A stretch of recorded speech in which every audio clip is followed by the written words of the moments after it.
ليه تحديدا الوقت ده بفضل ارشح للعملاء بتاعتي مدينه المستقبل سيتي وعامل تغطيه لكل المطورين؟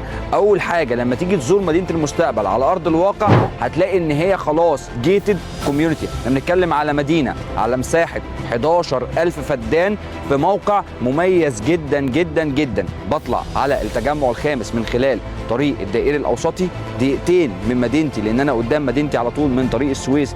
بطلع على المستقبل سيتي، وكمان المستقبل سيتي تعتبر حي من احياء العاصمه الاداريه الجديده لان هي بتطل على منطقه الR1 والR2 والR3 مع وجود فنادق عالميه ومولات تجاريه على اعلى مستوى وانشاءات حاضره على ارض الواقع واسعار مميزه مقارنه دلوقتي من العاصمه الاداريه الجديده، واسعار مميزه مقارنه بالتجمع الخامس.